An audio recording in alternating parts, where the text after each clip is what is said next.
Okay, on this video we're gonna do something different because we're gonna start looking at a little bit of literature.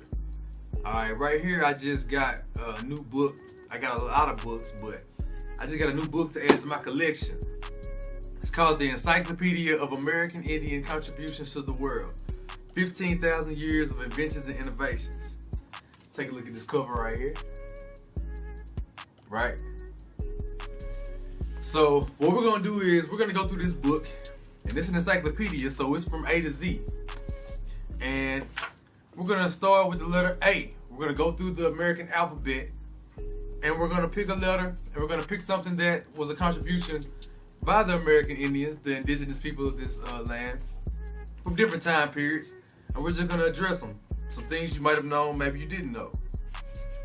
So let's get right into it. We're gonna start with the letter A.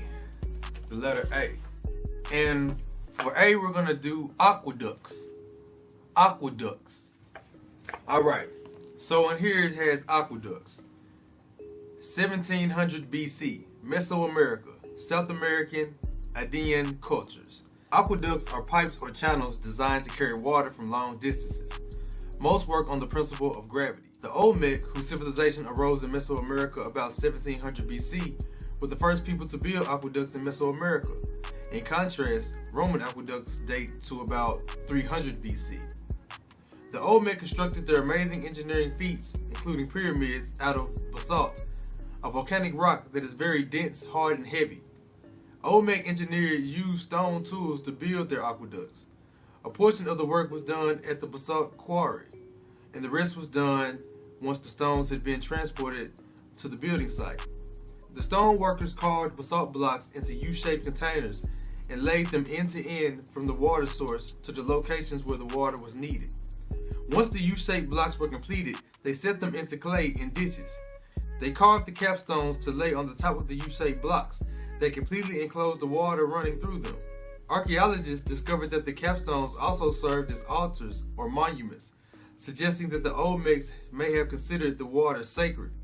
Water was piped through aqueducts for agricultural purposes.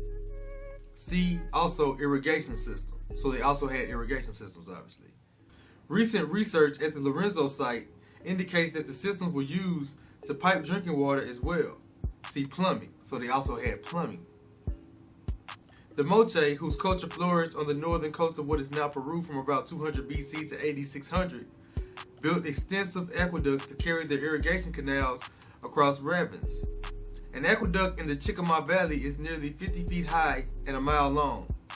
Nearly every valley contained water engineering projects.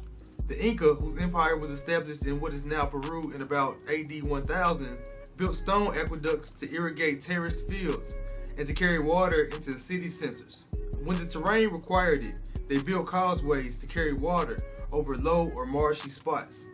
They also built stone-lined and stone-covered conduits to bring water into buildings in Cuzco, a major population center.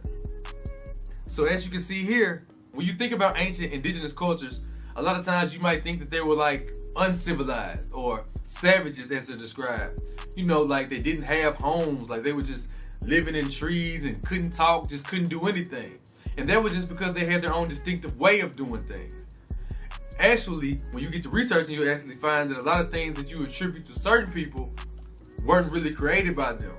A lot of these inventions were created by actual natives and indigenous people. So that's A. So I'm gonna see you next time when we do B. This is the Encyclopedia of American Indian Contributions to the World. Tune in next time.